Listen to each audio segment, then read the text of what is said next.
Indiana Beach is opening this weekend.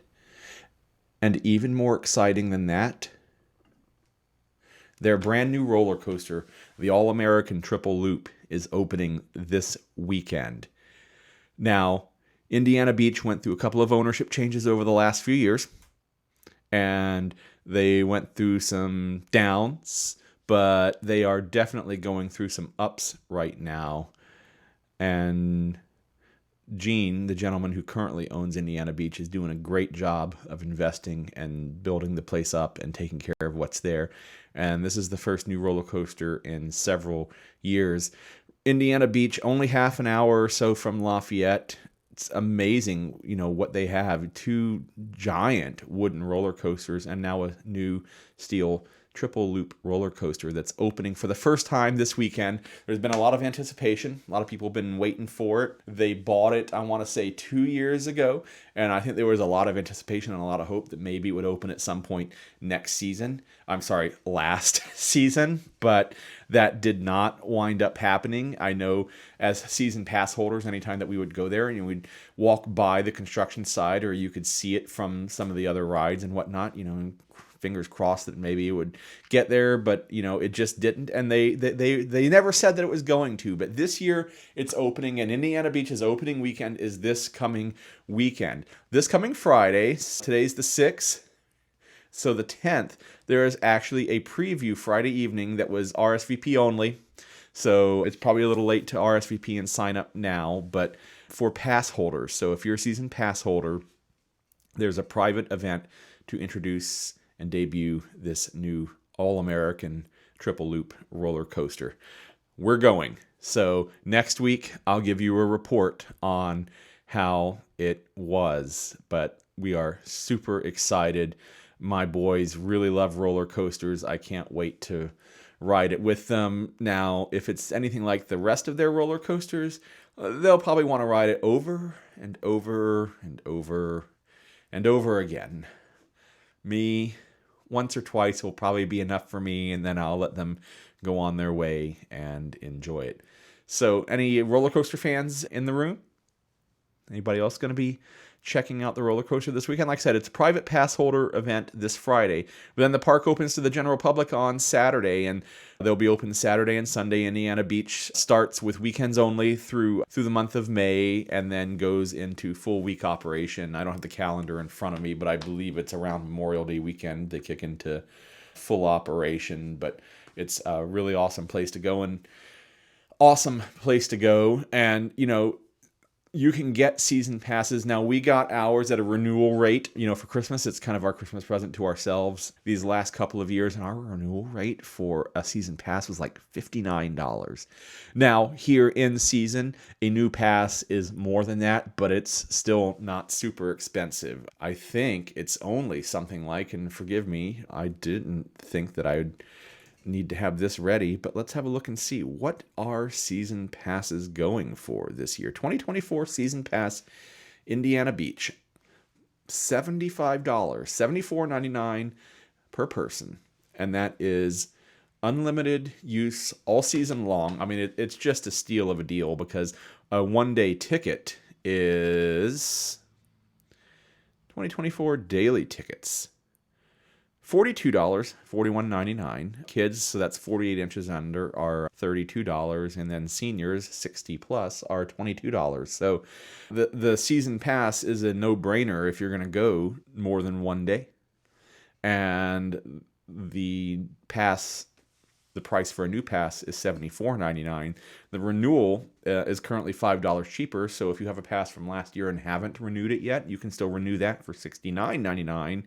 And then they have all sorts of specials leading up to the season. They usually start around Christmas. Like I said, I think we got ours for $59.99, so $60 a person. So it was about $240 for our family of 4. Just absolute great deal. And it's a really fun way to spend an afternoon, a weekend, a Saturday. I mean, it's only half an hour up the road, and if you have that season pass, it makes it really, really easy to bop in and go enjoy a few rides, and then not worry about having to get your money's worth every time that you go in, because you got that season pass and you can go again. And the lines are typically not long. Now there are some rides, that do build a line, and they're of course going to tend to be the more popular attractions, but not always. But there are, goodness, there's the two big wooden roller coasters. There's the Lost Mine of Superstition Mountain, which is a really unique mine-based roller coaster. That's 3. There's now the Triple Loop. There's the Tiger. There's one other metal one whose name escapes me. For a little amusement park in the middle of Indiana, it's pretty amazing. They have, 6 roller coasters. Kind of really cool place. They have the antique autos that you can ride. They have a Ferris wheel. They have a little kiddie land. It's, it's no Disney World. I don't want to oversell it, as a big fan of Disney World especially, which I am. Oh yeah, the Steel Hog. That's right. Yeah, that's another one on top of that. That's a kind of a single car roller coaster that actually goes past 90 degrees on the initial lift hill when you go. Instead of taking that smooth ride down, you actually kind of go up and under before you go down. Really kind of a cool thing. But it's a really fun way to spend a day here in Indiana for not much money. You know what? Let's take a minute. And let's pop through some of the rides. I've got the browser here in front of me. I got their websites, so let's have a look. So, there you go. They're still hiring. Heck, if you want to go work for them, might be a fun summer job. Rides and experiences. Oh, and they have a water park as well. Of course, if you know anything about Indiana Beach, you'll know all of this. But here's the All-American Triple Loop opening this summer, and it looks like there's been a lot of debate about how many people are going to be able to ride this. That's part of the problem with the Steel Hog, is their throughput is really low.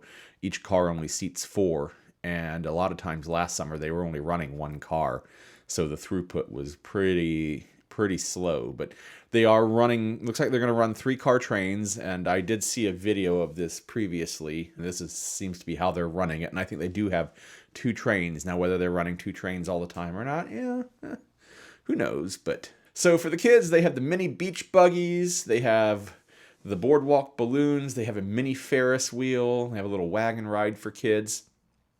And we pop down to some of the bigger rides. Here's the All-American Triple Loop. Oh, well, here's something. They've got minimum height 59 inches. I thought they were doing 48 inches on this. Let's pop into this and see, because that's kind of a big deal. 59 inches minimum height to ride alone. I'm going to open rider requirements here and see what I can see. Give me just a second here.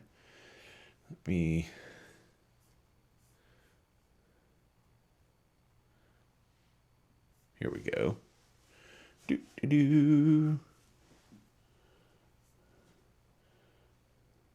We want the All-American. Sorry, I'm looking at an actual PDF now of requirements for the rides. Interesting. I don't think I've ever seen this before. I don't think the All-American is on this chart just yet. Approved for the 2023 season. Yeah, so this is the last year's information.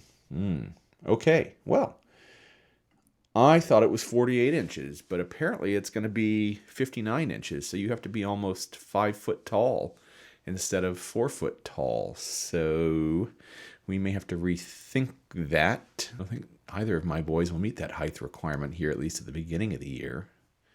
Oh, well, let's pop back. So we got the All-American Triple Loop. The Sea Dragon, this is the swinging ship. Anybody in the chat, does the Sea Dragon go upside down? I don't think it does.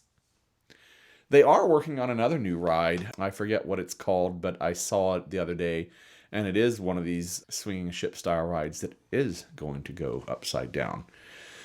The Steel Hog roller coaster, like I said, there is a water park, and it's got a handful of water slides, depending on how many towers are open on any given day, somewhere between 5 and 10 water slides, a separate beach area. The Steel Dragon does not The Sea Dragon, rather, does not go upside down.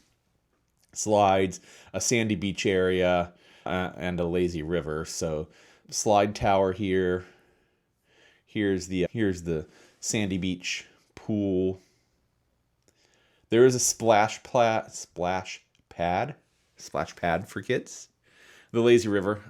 I love the lazy river. I can take a good nap on a lazy river any day. The Cyclone, that's one of the roller coasters that I was trying to think of earlier. The Sea Warrior, kind of a spinny ride. The Spackman Express, the train through the park. Rocky's Roundup, the kiddie carousel. Here's a small boat ride for kids. Mini Motors, the small little drivable cars for kids. Den of Lost Thieves. This is one of my favorites. This is, if you've ever been to Disney World, this is kind of, sort of like Buzz Lightyear in that it is an interactive shooting ride game. And you actually have a gun that you shoot at targets with. I don't think they have any other pictures here. No, but that's a lot of fun. Yeah, you can see the guns here at these ladies riding the ride. But pirate themed ride, a lot of fun. Let's see. The Flying Bobs. This guy spins you around really, really fast. Bumper boats if you want to get soaked. Crazy Carp. Little kind of almost miniature Dumbo ride. The Boogie Boats for kids. The water swings. They never actually got these up and running last year. Hopefully they will this year. Word on the street was they were waiting for parts all summer long. So, The Tilt-A-Whirl. This is something that I let my kids and wife ride without me because I really don't want to spend my time at the amusement park vomiting. The Tiger, or the Tigger, depending on how you want to pronounce it. I believe it's Tiger, though. Another little steel roller coaster. The Schaefer Queen Paddle Wheeler, if you want to go out and get a tour of the lake. A lot of fun. The Sky Ride. This is like a ski lift, but goes straight across the park. There's a log flume ride. The Scrambler. The Paratrooper, Music Express. This is another one that spins you around. This Lost Coaster of Superstition Mountain. This one is a lot of fun. It actually has an elevator that takes you up. So instead of having a lift hill, these little mine cars pull onto an elevator and go straight up. It is apparently a very unique ride. I don't believe that there are any others in the country or the world that have an elevator. It originally didn't start its life as a roller coaster, and it was converted into a roller coaster 15, 20 years ago, something like that. The Hoosier Hurricane. This is a major wooden roller coaster. It's really cool because it actually takes you out over the water. Like, that's one of the cool things about Indiana Beach is like it's this peninsula out over the water. You can kind of see it here in this map, but they've actually fitted the roller coasters in by one, raising them up, and two, also making them go out over water. So it's a really great use of space. The Giant Ferris Wheel, Dr. Frankenstein's Castle, kind of a walk through haunted house. There's a double shot launch tower. Bumper cars. I rather enjoy the bumper cars. The Falling Star, one of these spinny things that go up but don't take you upside down. This Big Flush is a water mat ride. It's actually outside of the water park. It's not part of the water park. So they look like enclosed water slides, but they're not water slides. You actually ride down on like a mat, and I don't believe you get wet, so you don't have to go put on your swimsuit for that. My boys, of course, enjoy driving the antique autos. The lines tend to build for this because there's not tons of the autos out there, but they're fun. Little bouncy ride for the kids. They have one of these big sky coasters. I don't think I saw it open at all last year.